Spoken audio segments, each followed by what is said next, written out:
لله رب العالمين والصلاة والسلام على المبعوث رحمة للعالمين نبينا محمد وعلى آله وصحبه ومن تبعهم بإحسان إلى يوم الدين أما بعد. Ini majelis yang ke 36 35. Majelis yang ke-35 dari penjelasan kitab Ad-Durrul Bahiyah fil Masail al-Fiqhiyah karya al-Imam Asy-Syaukani rahimahullahu taala.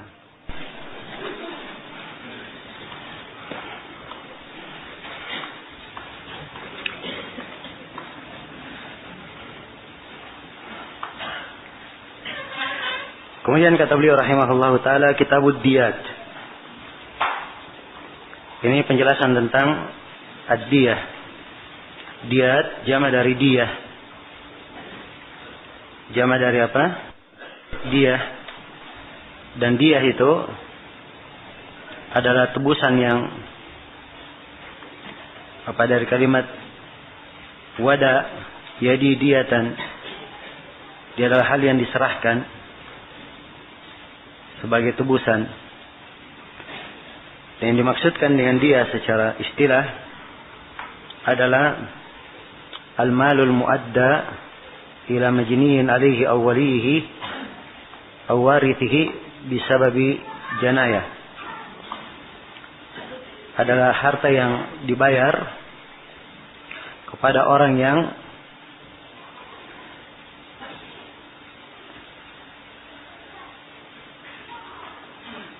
dilakukan pelampuan batas terhadapnya atau kepada walinya atau kepada ahli warisnya disebabkan karena adanya pelampuan batas.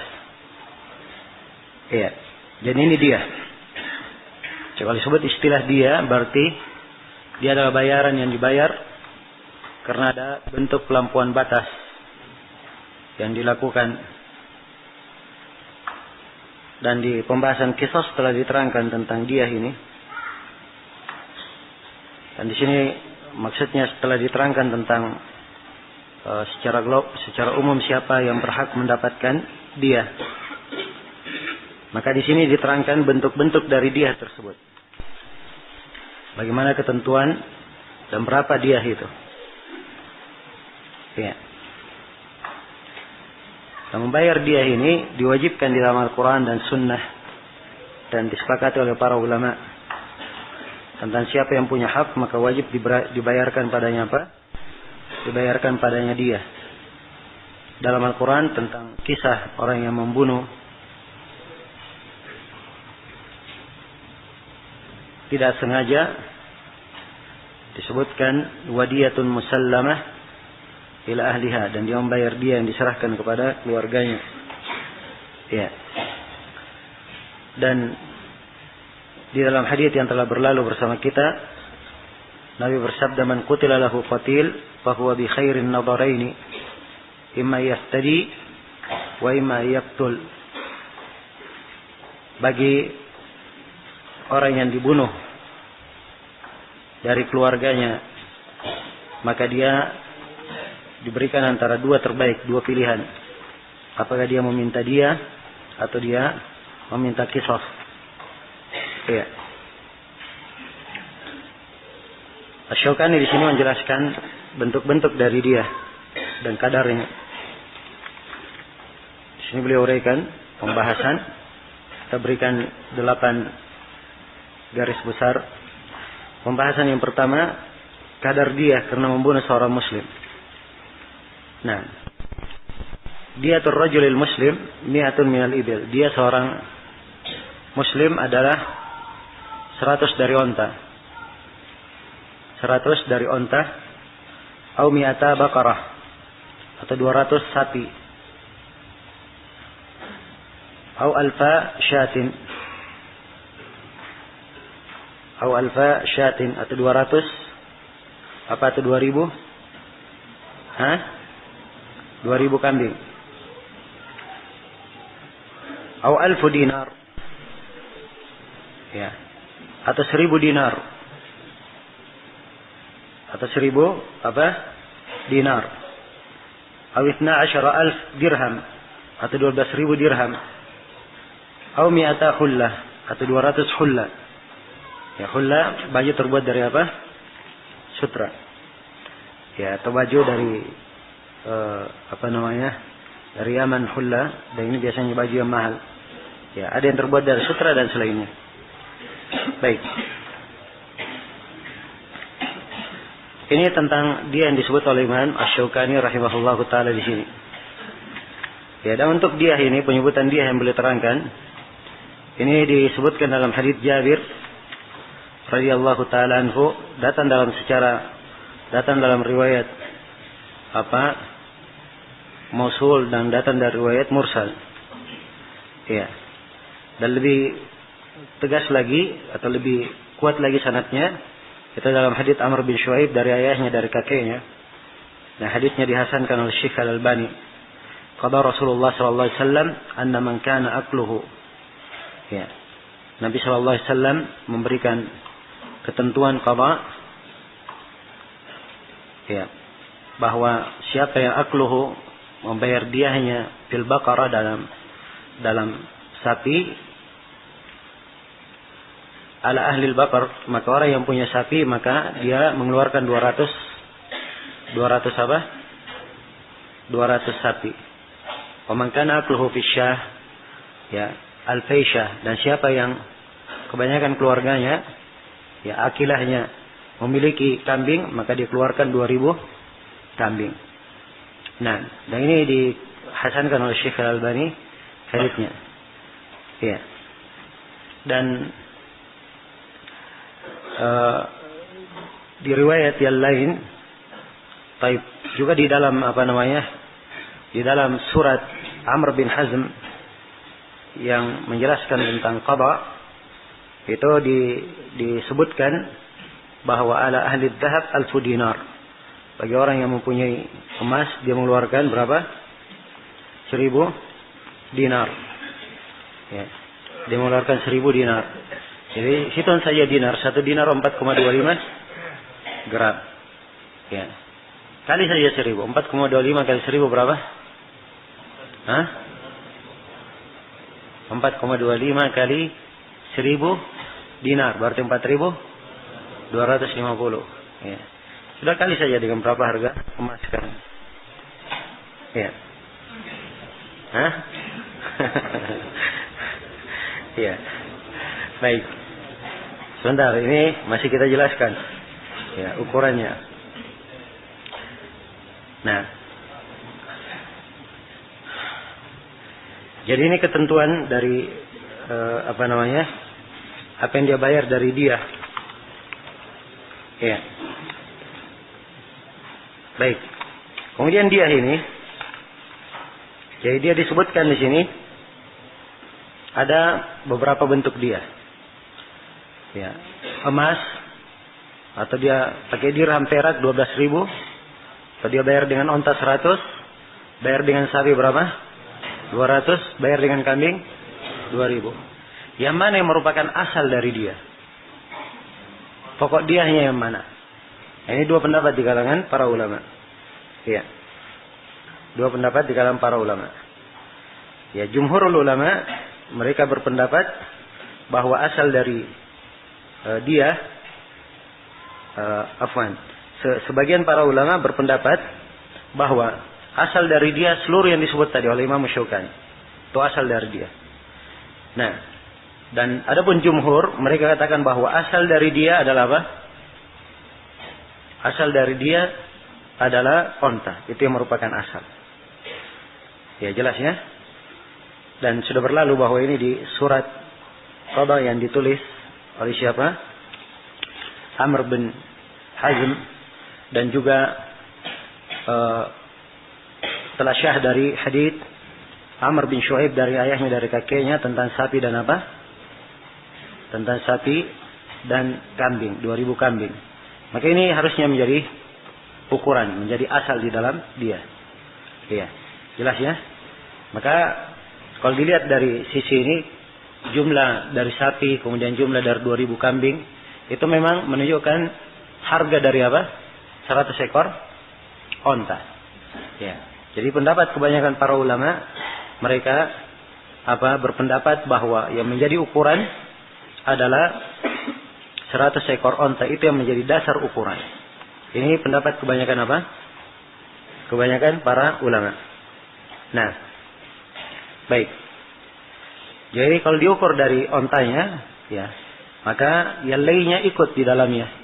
Ya, dilihat nanti harganya sesuai dengan harga onta di masa itu. Sesuai dengan harga onta di mana? Di masa tersebut.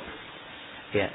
Dibangun di atas pendapat kebanyakan ulama ini, maka disebutkanlah jumlah dari diahnya.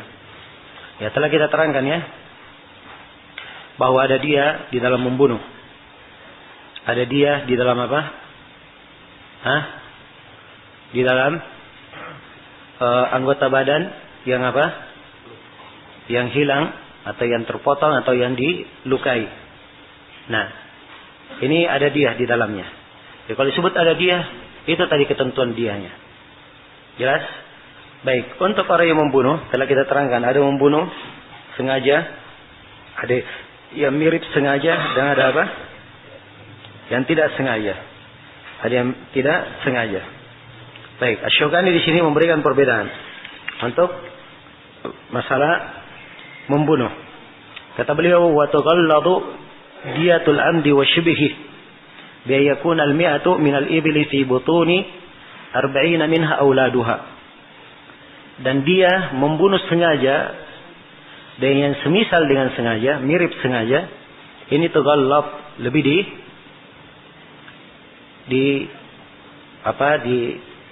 diperbesar.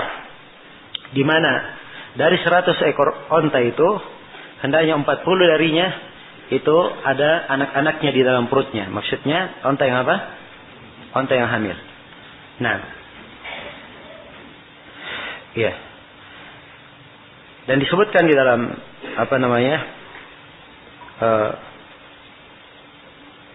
ketentuan qada yang dipegang oleh, yang disebutkan dalam kitab Amr bin Hazm, ya. Dan ini yang disebut oleh sejumlah para ulama, bahwa dia kalau membunuh sengaja atau mirip sengaja, maka 100 onta ini dibagi 4. 25 itu onta bintu makhab, 25 bintu labun, 25 hiqqah, dan 25 jada'ah. Ya. Jelas ya? Baik. Tadi saya sebut suratnya siapa? Amr bin Hazm. Ya, keliru ya, bukan dari suratnya Amr bin Hazm.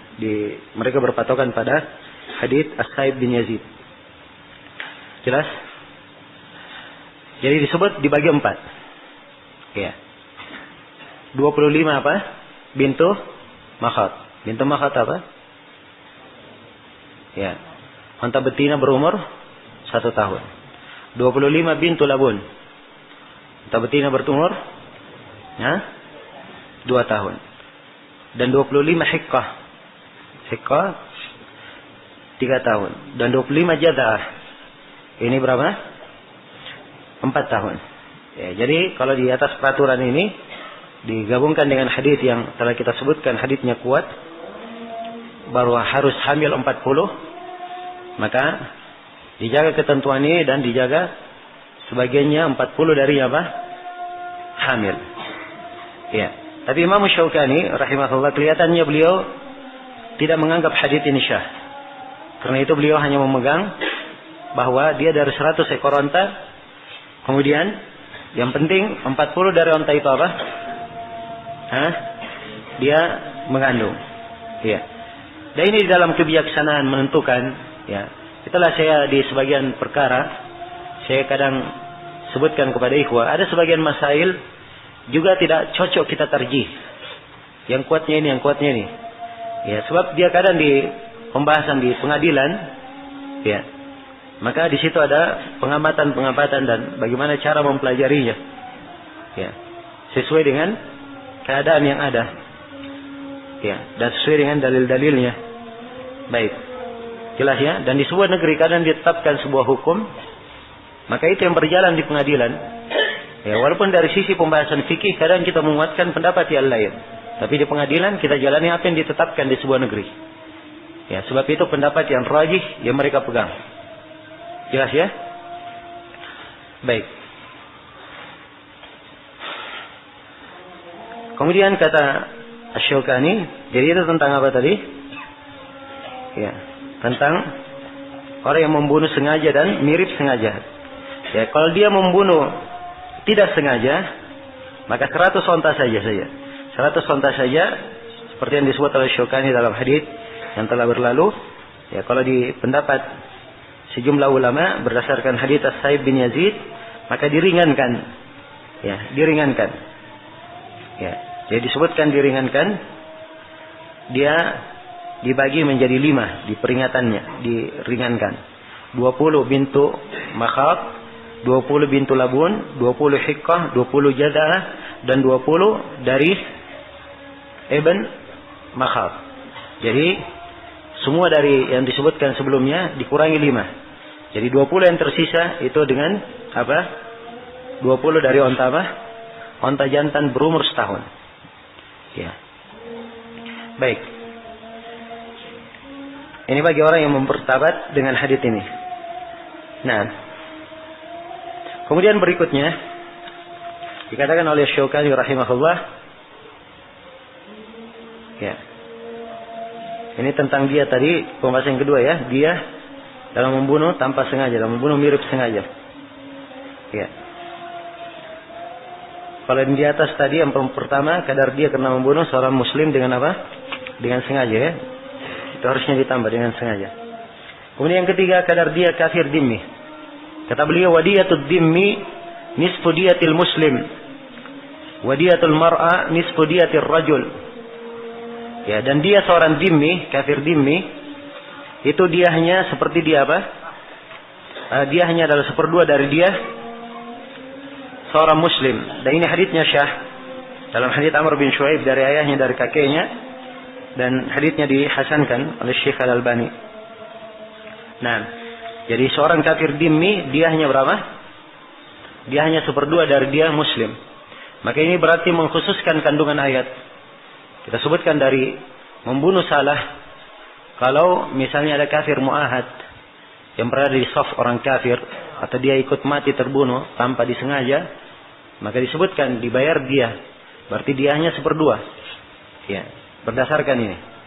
Jelas ya? Berdasarkan hadits Amr bin Shu'aib dari ayahnya, dari kakeknya Abdullah bin Amr. Kemudian kata beliau, wadiyatul mar'a nisfu diyatir rajul. Dan dia untuk perempuan itu 1/2 dari dia apa? Laki-laki. Ya. Jadi untuk perempuan 1/2 dari dia apa? Dari dia laki-laki. Ya. Kemudian kata beliau, wal atraf wa ghairuha kadzalik. Ini dalam masalah nyawa, dalam masalah pembunuhan. Demikian pula di dalam atraf, di dalam masalah anggota-anggota badan yang terpotong ataupun selain dari anggota badan. Ya. Tapi kata beliau disyaratkan fi zaid ala thuluth.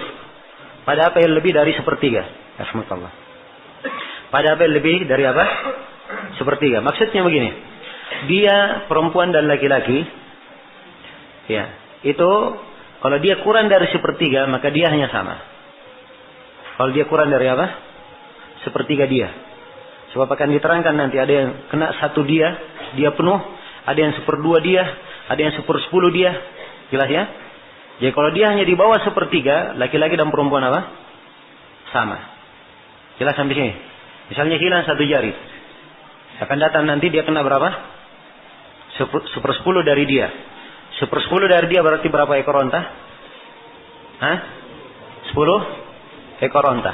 Jadi kalau tangan jari perempuan hilang, ya, kalau dikatakan 1/2 dari dia laki-laki, di sini berapa perempuan? Itulah tadi saya katakan, Anda sudah keliru memahami. Ya, tetap 10 sebab di sini 1/10 di bawah apa? 1/3. Jadi ketentuan 1/2 dia laki-laki itu kalau di atas apa? 1/3. Dan ini 1/10 kurang dari apa?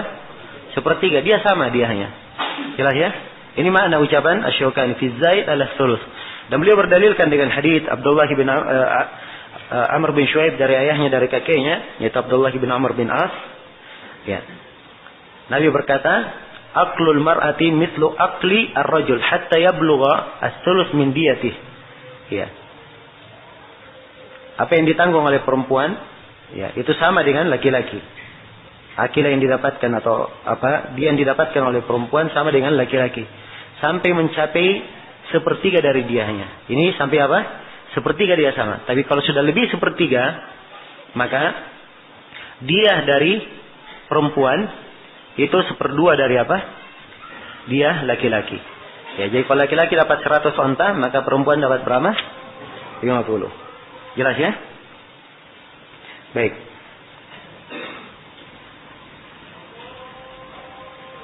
Nah, kemudian kata beliau rahimahullah, ya. Jadi di sini perempuan seperdua dari dia laki-laki. Ini menunjukkan ada perbedaan antara laki-laki dan apa? Perempuan. Dan kita sudah berlalu ya di sejumlah pembahasan. Ya. Di mana disebutkan bahwa perempuan seperdua dari apa? Laki-laki. Ya. Ini dalam 5 pembahasan yang sudah berlalu bersama kita. Ayo, siapa yang bisa sebutkan? Yang pertama, dalam masalah dia ini. Yang kedua, kenapa lama sekali? Apa? Ini yang pertama dalam masalah dia. Yang kedua,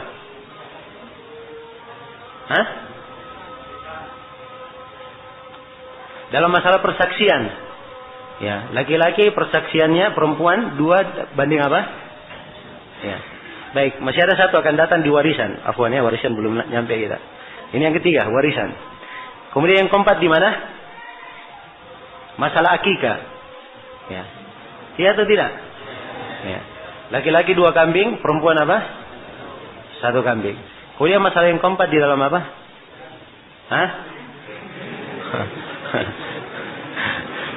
Ya, di dalam masalah pembebasan budak. Ya, Allah yahdikum. Ya, baik. Jadi ini 5 bentuk. Itulah yang saya sebutkan di awal pembahasan. Ya, saya terangkan ya di awal pertemuan. Ya, kalau seorang belajar apapun, ya dia soroti 4 perkara.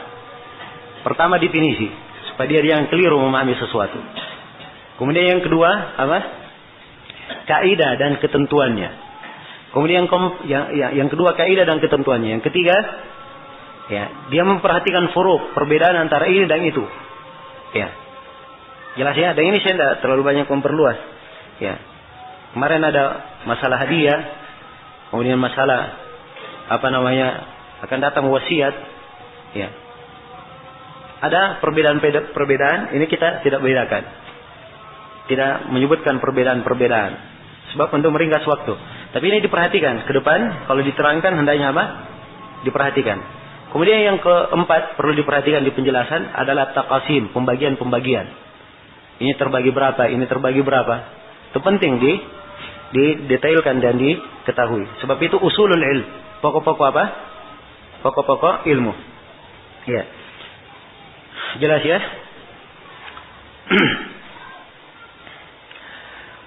Kemudian kata, baik, azan dulu sudah. Oke.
Baik.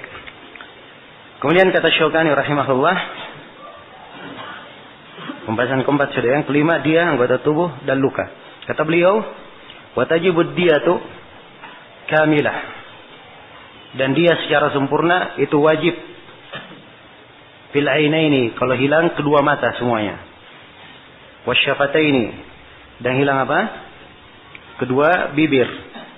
Wal yadaini, hilang kedua tangan. Wal rijlaini, hilang kedua kaki.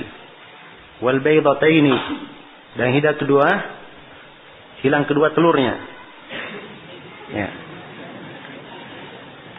Paham ya? Ya.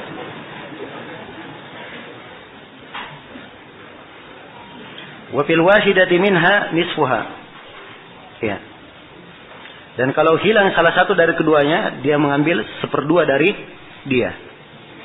Dia mengambil 1/2 dari dia. Ini sekarang tentang dia anggota tubuh. Ya. Jelas ya? Demikian pula kata beliau, wa tajibu kamilatan fil anf wal lisan wad dzakar was sulb. Demikian pula wajib sempurna pada al-anf, hidung, pada lisan, pada ad-dzakar, kemaluan, dan pada as-sulb, dan pada punggungnya. Iya. Baik. Ini anggota-anggota tubuh yang disebutkan. Nah, bahwa dia apabila hilang seluruhnya mendapatkan satu dia penuh, kecuali yang berpasangan. Kalau hilang satu maka dia dapat apa? Setengahnya. Ya. Dan ini diterangkan di dalam hadits atau di dalam surat yang ditulis oleh Amr bin Hazm. Dan ini surat di dalam masalah qada, ya, diterima oleh para ulama dari masa ke masa, dan ya, ketentuan yang disebutkan banyak darinya adalah pendapat kebanyakan para ulama. Ya. Baik. Jadi disebutkan di sini yang pertama tentang apa? Tentang kedua mata. Dua mata, dua bibir, dua tangan, dua kaki, dan dua telur. Ya. Kapan hilang? Ya, seluruhnya hilang dua-duanya, maka dia dapat dia apa? Dia sempurna. Maka dia dapat dia sempurna. Kalau hilang salah satunya, maka dia dapat 1/2 dari apa? 1/2 dari dia. Jelas. Baik.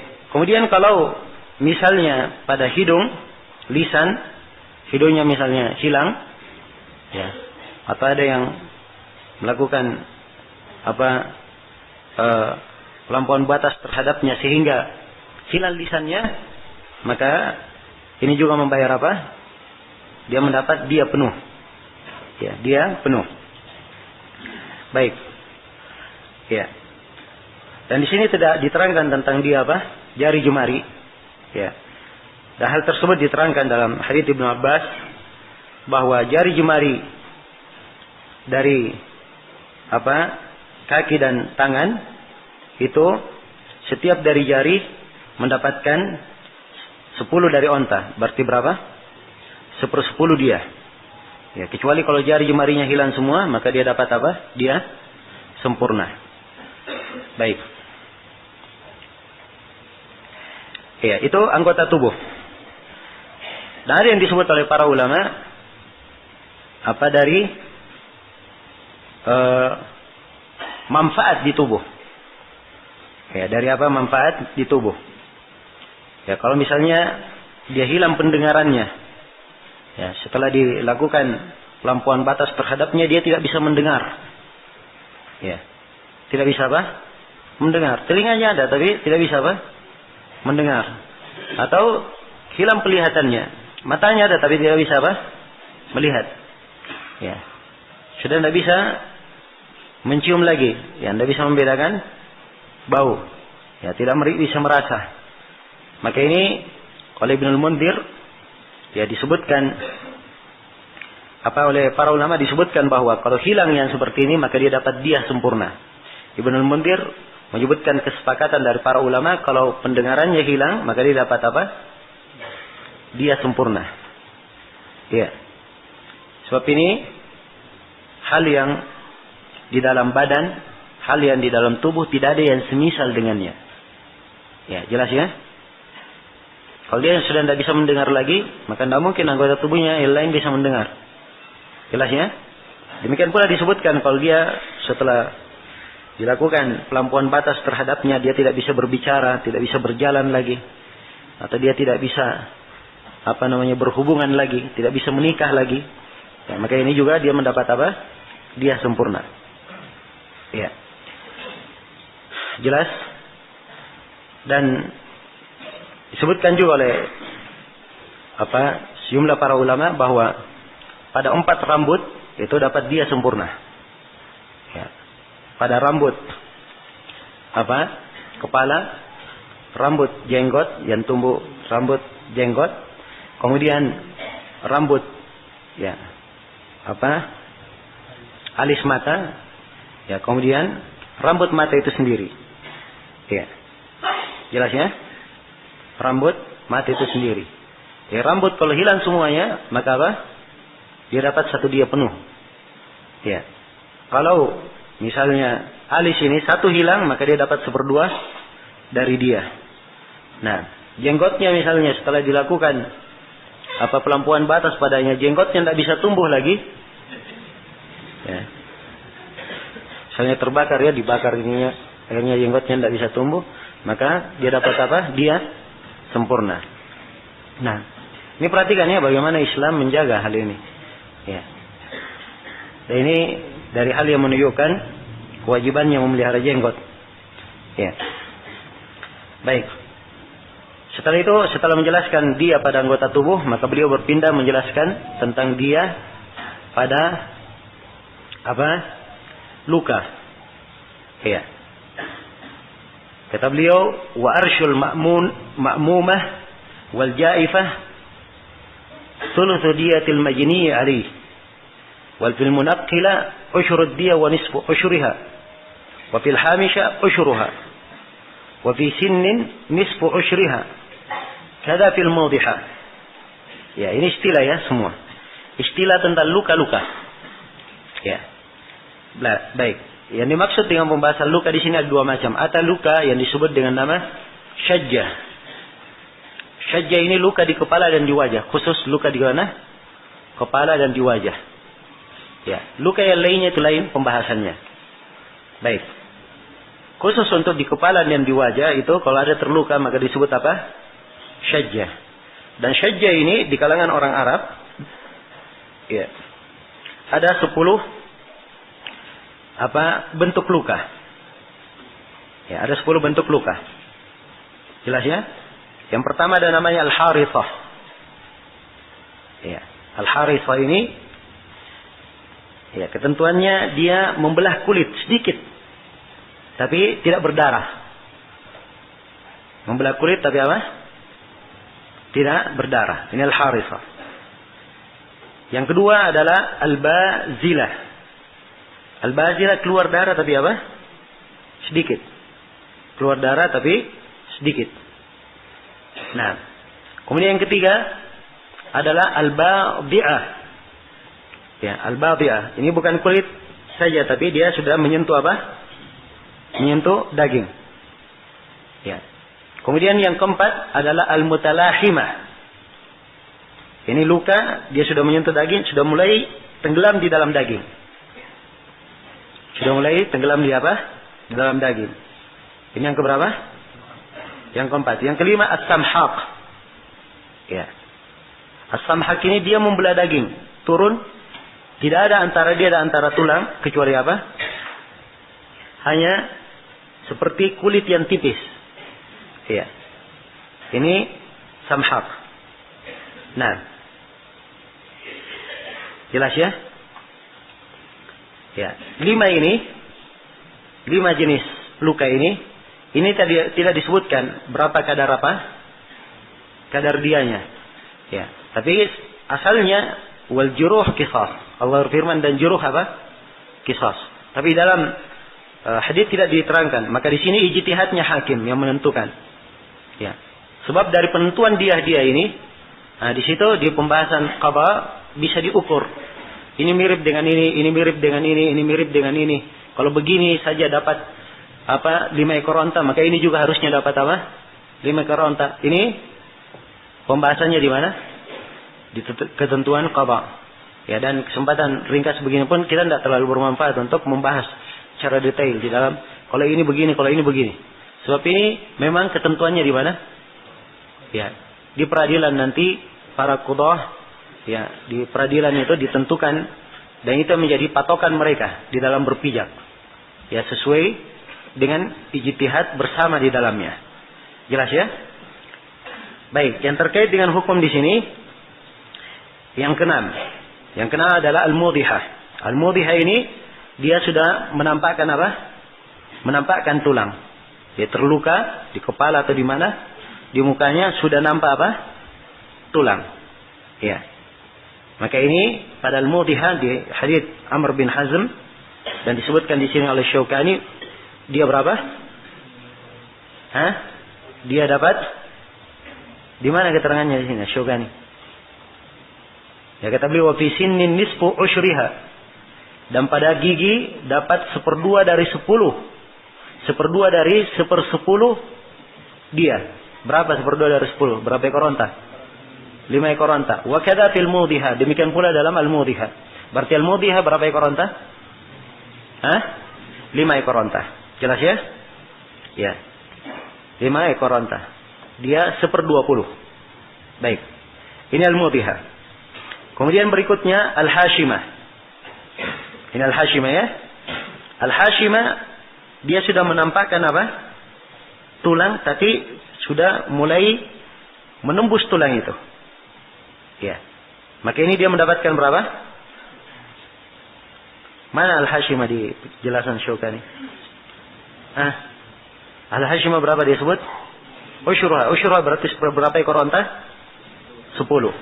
Ya, dan ini sabit dari Zaid bin Sabit radhiyallahu taala anhu, diriwayatkan dari beliau dan tidak ada yang menyelisihi beliau dari kalangan para sahabat dalam hal ini. Baik, yang kedelapan adalah al-munaqqilah. Yang kedelapan adalah apa? Al-munaqqilah. Al-munaqqilah ya. Dia sama dengan al-hashimah. Tapi bedanya di sini tulangnya berpindah. Kalau tadi tulangnya tercoret tapi tetap di situ. Ini tulangnya sudah apa? Pecah. Ya, atau dia berpindah nggak bisa disambung lagi. Nah, maka al-munaqqilah ini dia mendapat berapa? Ushrud dia wa nisfu ushriha. Dia dapat 1/10 dari dia dan 1/2 dari 1/10 dia. Berarti berapa? 15 ekor onta atau 15% dari dia. Ya. Baik. Kemudian yang berikutnya adalah apa? Ya, yang ke-9. Al-ma'mum. Al-ma'mum di sini disebut. Ya. Oleh Asy-Syaukani. Di dalam matan. Nah, al-ma'mumah. Ya, al-ma'mumah dia sudah sampai ke mana? Ya, dia sudah menembus ya. Apa? Sampai ya kelihatan kulit dari otaknya. Kelihatan apa? Kulit dari apa? Otaknya. Maka disebutkan di sini bahwa wa arsyul ma'mumah dan al-jaifa sulusu diyatil majniyah. Dia dapat berapa?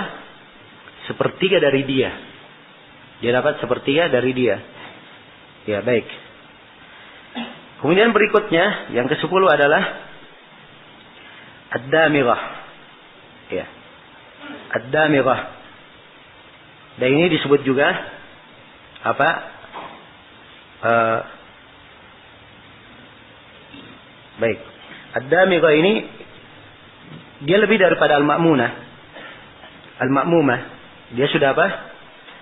Dia sudah merobek dari kulit otak itu. Dia sudah merobeknya. Nah, jelas ya? Jadi ini perbedaan-perbedaannya. Ya. Dan damighah ini dibahasakan di sini oleh Syaukani dengan kata al-jaifah. Jadi ini dua mendapatkan sepertiga dari dia. Dalilnya adalah hadits Amr bin Hazm. Sama dalilnya. Jadi sepertiga dari dia. Ya, jadi sekarang paham ya istilah-istilah yang dipakai di sini. Ya, saya ulangi, wa arsyul ma'muma. Arsy itu adalah bayaran. Dia sama dengan kata dia. Tapi kata arsy itu bisa digunakan untuk kadar di bawah dia. Dia kadang semana dengan dia dan kadang digunakan untuk apa? Apa yang di bawah dia. Ya. Misalnya akan datang nanti tentang budak. Kalau misalnya budaknya kena ini, maka dibayar kimahnya. Ya. Kimah ini kadang disebut arsh. Kadang disebut apa? Arsh. Jadi dia di sisi penggunaan lebih luas. Apa yang dibayar? Tebusan. Ya, tapi kalau dia ketentuan dia dimaklumi. Arsh kadang digunakan untuk apa? Hal yang semana dengan dia. Tapi kebanyakannya dia di bawah harga apa? Harga dia. Jelas ya? Ini penggunaannya. Jadi saya ulangi dari atas, saya baca. Wa arshul ma'muma wal jaifa thuluthu diyatil majni alaih. Ya. Untuk al-ma'muma, arshnya ma'muma, diahnya ma'muma dan jaifa berapa? Sepertiga dari dia. Ya. Wa fil munaqqila ushrud dia wa nisfu ushriha. Ini berapa tadi? 15 ekor unta. Ini al-munaqqila. Ya, kemudian wa fil hashima. Ya. Wa fil hashima dia berapa? Ushruha 1/10. Wa fi kulli sinnin nisfu ushriha. Setiap gigi, ini dia kalau gigi hilang. Ya, as-sinnu bis-sin. Gigi dengan gigi. Kalau giginya hilang, maka gigi ini setiap dari gigi itu mendapatkan berapa? 5 ekor onta. Iya. 1/2 dari 1/10. Nah. Baik. Wa kadza fil mudhiha, demikian pula pada al-mudhiha. Kemudian kata beliau, wa ma ada hadhihi al-musamma fayakunu arshuhu bimiqdari nisbatihi ila ahadiha taqriban. Ini kaidah umum. Ini tadi yang saya katakan, di sini letak ijtihad. Ya. Ada apa yang selain daripada ini, maka arshnya, ya, diahnya itu kadarnya apa yang dinisbatkan dekat dengannya. Ya, jelas ya? Ya kalau di tempat lain yang terluka, maka disamakan saja bagaimana bentuk lukanya dan bagaimana akibat dari apa? Luka itu. Kemudian dari situlah diberikan kesamaannya. Ya, inilah tadi yang saya katakan apa? Letak ijtihad di sini. Kemudian kata beliau wa fil jarini idza kharaja mayyitan al-gurrah. Ya, ini berikutnya tentang dia al-janin. Janin, ya. Kalau dikeluar dalam keadaan mati, maka harus dibayar 1 gurrah. Ya, dibayar 1 apa? 1 gurrah. Nah, dan 1 gurrah yang dimaksud di sini adalah dia membebaskan seorang apa? Seorang budak. Ya, laki-laki maupun perempuan. Ya, ini berdasarkan hadits Abu Hurairah riwayat Bukhari dan Muslim. Anna Rasulullah sallallahu alaihi wasallam qada fi janin imra'a min bani Lihyan saqata mayyitan bi gurrati 'abdin aw amah. Nabi sallallahu alaihi wasallam memberikan qada, keputusan, ya, hukum peradilan tentang janin seorang perempuan dari Bani Lihyan yang jatuh dalam keadaan mati. Maksudnya jatuh dalam keadaan mati karena apa? Hah? Ya, karena apa? Ya, karena perempuan batas dari orang. Ya, kalau jatuh sendiri dia sendiri yang keguguran itu lain lagi masalahnya. Ya, baik ya. Maka Nabi memberikan ketentuan dia membayar 1 gurrah, 1 budak abedin. Ya, gurrah itu hasilnya gurrah yang tanda di kepala. Jadi dia membayar 1 ubun budak laki-laki atau apa? Perempuan. Jadi al-gurrah maksudnya 1 orang budak laki-laki maupun perempuan yang dia bayar. Jelas ya? Nah, ini kalau dia menjadi sebab kegugurannya seseorang. Ya. Maka ini bisa dihitung berapa jumlahnya, sebab di masalah letik itu ada diterangkan ya kadar budak dahulu itu. Karena sekarang sudah tidak ada apa? Ya, tidak ada budak lagi. Kalau dia hitung kadarnya dia kira-kira tidak ada masalah. Dan sudah berlalu hadits juga tentang kisah orang yang melempar seorang perempuan, ya. Dan perempuan ini mati, demikian pula kandungan di dalamnya mati, tidak sengaja. Jelas ya? Ini apa? Tidak sengaja. Maka Nabi memberikan keputusan Untuk janinnya dibayar oleh orang yang melemparnya, dia bayar apa? Gurrah. Dan untuk dia, perempuan ini mati, maka dibayar dengan apa? Ya, ditentukan diahnya ditanggung oleh akilahnya. Dan ini sudah berlalu di pembahasan qisas. Jelas ya? Kemudian kata beliau, wa fil abdi qimatuhu wa arshuhu bihasabiha. Dan di dalam budak, ya, adalah kimahnya. Ya, adalah apa? Kimahnya. Dia keluarkan dari kimah budak itu. Ya, dan arshnya, ya, ketentuannya bihasabiha, sesuai dengan apa? Sesuai dengan keadaannya. Ya, jadi kalau misalnya dia mewafatkan ya budak seseorang, maka dia harus ganti apa? Ganti dengan harganya. Ya, ganti dengan harganya. Dan harganya ini, arshnya, ini harga diahnya, ini bihasabiha, tergantung berapa? Ya, jumlahnya. Berapa nilai ya dari harganya, sebab ya kadang harga budak itu ya 1/2 dari apa? Orang bebas, atau 1/2 dia, kadang 1/3, kadang apa? 1/10. Ya, maka dia di sini yang memperlihat dari dia melihat dari berapa kimahnya. Ya, dia lihat kimahnya, dia ukur dari bentuk dia, sebab dia ada yang sempurna, dia tentunya kalau budak tidak sampai sempurna ya. Ya, maka dilihat ada yang 1/2 dia, ada yang 1/3, ada yang 1/10. Ya, ada yang setengah dari 10, maka dia lihat apa yang pantas dan layak di dalamnya. Baik, selesai ya pembahasan tentang ad-diyat. Dengan ini selesai pembahasan tentang apa? Tentang ya al-qisas dan al-hudud. Sisa satu pembahasan lagi berkaitan dengan qasamah. Dan ini hukum tersendiri. Dia hukum tersendiri, dasar tersendiri, ya, ukurannya dibuat bab sendiri, sebab memang dia juga masuk di dalam masalah apa? Masalah peradilan juga. Masuk di dalam masalah peradilan. Ya, tapi dia punya hukum tersendiri tentang bab al-qasamah. Ya, jelas ya? Asy-Syaukani rahimahullahu taala berkata, babul qasamah. Bab tentang apa? Al-qasamah. Al-qasamah itu masdar. Ya, masdar dari aqsama yuqsimu. Ya. Kalau af'ala yuf'ilu itu dua masdarnya. Ada iksaman dan ada qasamatan. Ya. Maksudnya di sini dia bersumpah. Ya. Maksudnya qasamah yang dimaksudkan, ya, pembahasan tentang qasamah itu yang dimaksudkan adalah seorang yang terbunuh. Diketemukan dalam keadaan dia terbunuh, tidak diketahui siapa yang membunuhnya. Tapi ada yang dicurigai membunuhnya. Ada yang dicurigai apa? Membunuhnya. Nah, maka di sini ada pembahasan qasamah. Ya. Pihak pemilik hak dia boleh bersumpah. Ya. Menjatuhkan apa? Dugaannya bahwa yang membunuh adalah si fulan kalau ada dugaan. Jelas? Ya. Kalau tidak diterima, maka orang yang dituduh mereka bersumpah balik juga. Ya. Jelas? Bersumpah balik. Nah, dan sumpahnya dengan 50 kali sumpah. Ya. Ini yang disebut dengan nama apa? Al-qasamah. Baik. Di sini kata Syaukani rahimahullah, saya baca dulu supaya kita terangkan. Nah, kata beliau rahimahullah,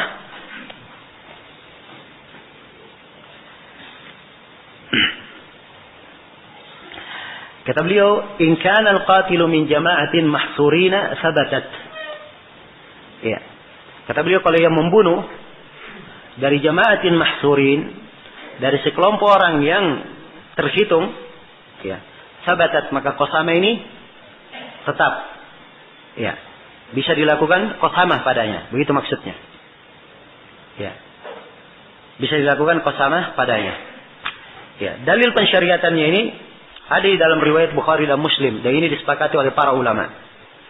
Ya, dari Sahal bin Abi Hatma, beliau berkisah tentang Abdullah bin Sahal dan Muhayyisah,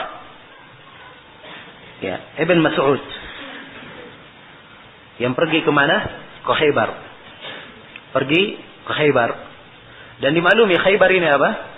Tempatnya siapa Khaybar? Orang-orang Yahudi. Maka keduanya masuk ke Khaybar kemudian berpisah. Ya. Setelah itu Muhayyisah mendatangi Abdullah bin Sahal. Dan Abdullah bin Sahal dalam keadaan sudah bersimbah darah. Dalam keadaan sudah mati. Jelas ya? Dalam keadaan dia sudah apa? Sudah mati. Ya, ini dia sudah mati. Kalau dia masih hidup, ya, boleh dia ditanya. Walaupun dia apa? Kalau dia tidak bisa bicara, boleh dia ditalqin. Kalau dia mengatakan kepalanya mengisyaratkan iya, maka tidak ada masalah. Seperti kisah Jariyah itu, ya perempuan itu yang sudah dipukul kepalanya dengan 2 batu oleh Yahudi, diketemukan dia sudah hampir mati. Tidak bisa bicara lagi. Maka ditanyakan kepadanya, siapa yang membunuhmu? Si fulan. Terus disebut nama-nama. Akhirnya sampai kepada Yahudi, dia mengisyaratkan kepalanya. Dan itu dianggap cukup. Tapi ini tidak. Ini dalam keadaan dia sudah sudah mati. Bersimbah darah. Ya ini tidak mungkin tiba-tiba dia terkena penyakit stroke mati. Ya. Sebab dalam keadaan bersimbah darah. Nah. Maka beliau pun datang ke Madinah. Muhayyisah ini. Maka Muhayyisah membawa 2 orang yang lain kepada Rasulullah. Dia bawa saudara dari Abdullah bin Sahal yaitu Abdurrahman, dan dia bawa saudaranya juga. Muhayyisah membawa saudaranya yaitu Huwayyisah ibn Mas'ud. Mereka bertiga semuanya datang kepada Nabi. Maka Abdurrahman sebagai wali orang yang dibunuh yang paling dekat, dia yang berbicara. Nah, dia yang berbicara. Tapi Nabi berkata kabir. Sebab dia Abdurrahman yang paling muda di situ. Ya, Nabi berkata hendaknya yang tua yang bicara. Maka berbicara oleh 2 orang, sebab keduanya lebih lebih tua. Ya, perhatikan ya bagaimana qadhi ya melihat orang-orang yang datang memberikan mengangkat perkara. Ya. Semuanya dididik dengan etika. Ya, kalau ada yang lebih muda mulai bicara, yang tua-tuanya diam-diam saja. Ya, maka diminta dulu yang tua. Kecuali kalau yang tua sudah sepakat yang muda bicara, tidak ada masalah. Jelas ya? Baik. Kemudian keduanya pun bicara. Maka Nabi SAW bersabda kepada mereka, ya, atahlifun. Pertama di dalam sebuah riwayat Nabi bertanya, ta'tuna bil bayyinah, kalian punya bukti bahwa dia dibunuh? Ada orang yang membunuhnya? Bukti siapa yang membunuhnya? Kata mereka, malana bayyinah, kami tidak punya bukti. Kemudian Nabi SAW bersabda, tahlifun, kalian mau bersumpah, wa tastahiquna dama sahibikum. Dan kalau kalian dengan bersumpah, maka darah teman kalian, maksudnya darah keluarga kalian ini, kalian berhak untuk mengambilnya, menuntutnya. Ya, untuk kalian. Nah, maka kata mereka, ya, kaifa nahlif wa lam nashhad wa lam nara? Bagaimana kami bersumpah? Padahal kami tidak melihat dan tidak mempersaksikan. Ya, dia diketemukan dalam keadaan sudah bersimbah darah. Maka Nabi berkata, tubri'ukum Yahud bi 50 yaminan. Kalau begitu Yahudi bersumpah dengan 50 sumpah, maka mereka bebas dalam hal ini. Iya. Maka mereka pun mengajukan lagi kepada Nabi, kaifa na'khudhu aymana qaumin kuffar? Bagaimana kita mengambil sumpah orang-orang kafir? Maksudnya kenapa kita percaya orang kafir sumpahnya? Maka Nabi pun membayar diahnya dengan 100 ekor onta dari Baitul Mal. Dari diri beliau, maksudnya dari mana? Dari Baitul Mal. Beliau bayar 100 ekor onta. Dia Abdullah ibn Sahal yang meninggal. Jelas ya? Jadi ini qasama bentuknya. Jadi dalam qasama ini disyaratkan ada al-lawth. Iya. Disyaratkan harus ada al-lawth. Al-lawth itu indikasi kuat bahwa dia terbunuh oleh satu kelompok atau satu kaum. Ya. Ada indikasi kuat. Ya. Dan di sini indikasinya kuat sebab jelas orang Yahudi bagaimana permusuhannya terhadap siapa? Para sahabat. Maka indikasinya kuat. Mereka yang Mereka yang membunuh. Ya. Jelas? Ya. Dan bagi orang yang melakukan qasamah, mereka syah kalau ada yang menuduh misalnya dia curigai sekelompok orang, maka dia boleh bersumpah untuk sekelompok orang itu, tidak ada masalah. Ya, tapi kalau mereka punya indikasi kuat terhadap satu orang, maka satu orang ini dengan 50 sumpah, maka satu orang ini apa? Diserahkan. Ya. Tapi bentuknya qasama, pihak penuntut dulu yang apa? Bersumpah dengan berapa? 50 kali sumpah. Jadi pihak penuntut yang bersumpah. Ya, kalau mereka ahli dan pihak penuntut ini adalah orang yang berhak mendapatkan apa? Terhadap darah orang yang dibunuh, itu yang berhak. Jadi masuk di dalamnya apa? Ahli waris dan asabahnya. Yang merupakan apa? Yang berhak terhadap darahnya. Kalau mereka jumlahnya 100 orang, maka yang bersumpah cuma berapa? 50. Kalau mereka jumlahnya cuma 10 orang, maka setiap dari 10 orang ini bersumpah 5 kali. Sehingga menjadi berapa? 50 sumpah. Sebab Nabi di sini tidak mensyaratkan 50 orang. Beliau berkata 50 apa? Sumpah. Jelas ya? 50 sumpah. Ya. Kalau ahli warisnya cuma 1, ya, maka dia bersumpah apa? 50 kali. Itu sama. Ya. Pihak yang dituduh, ya. Pihak yang dituduh, ya, kalau dia mengingkari, maka yang dituduh ini hendaknya dia bersumpah 50 kali. Kalau dia bersumpah 50 kali, maka dia selamat dari apa? Selamat dari hukuman. Kalau dia tidak berani bersumpah, maka di sini tetaplah bahwa ada yang membunuh. Ya, dan dari 50 orang yang dianggap dicurigai membunuh ini, ya, setiap dari mereka membayar 2 ekor apa? 2 ekor onta. Sebab dia berapa? 100. Jadi 50 kali 2. Jadi tiap orang bayar apa? 2 ekor onta. Jelas ya, kecuali kalau didapat, ya, diketahui ada satu yang dicurigai punya indikasi, kemudian dilakukan sumpah 50, ya, ternyata mereka tidak berani bersumpah, maka ini berarti satu ini diserahkan untuk di apa? Dikisas. Kalau memang keluarganya ingin mengkisasnya. Jelas sampai sini? Ya. Jadi ini berkaitan dengan masalah al-qasamah. Ya. Dan di sini keadaannya ada kondisi, ya.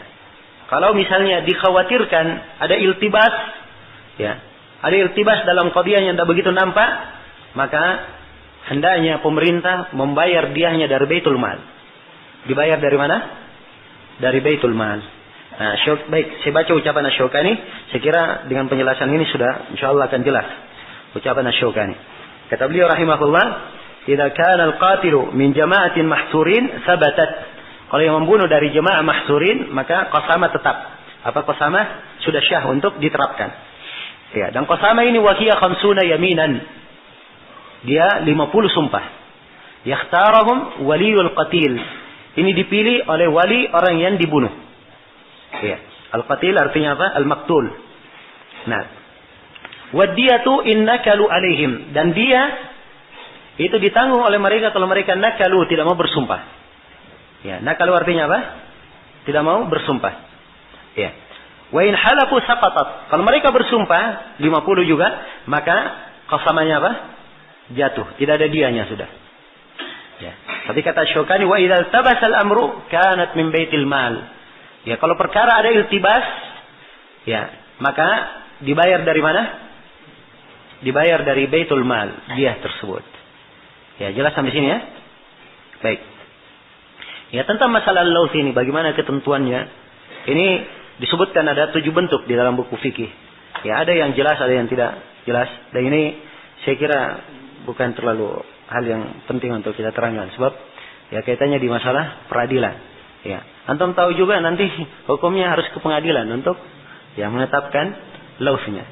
Jelas ya? Baik.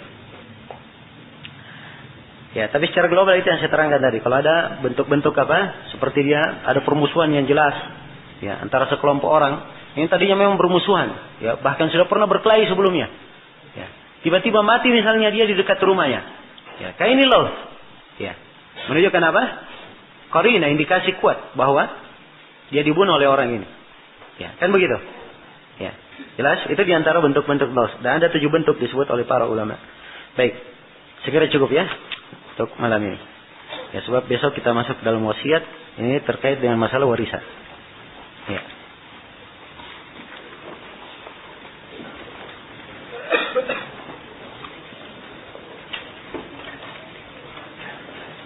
Ya, insya Allah masih ada mungkin 2 kali pertemuan. Ya. Besok pagi dan sebelum duhur. Ya. Dan rencana kita sebagaimana yang kita sebutkan penutupan daurah. Ya, oleh apa? oleh Syekh Zaid. Ya, tapi Syekh Zaid sekarang mengajukan penutupannya. Jadi sekarang malam ini beliau akan memberikan apa? Ya, penutupan untuk malam ini. Jadi insyaallah kita coba nanti telepon setelah sholat. Ya, kita menunggu sejenak, mudah-mudahan.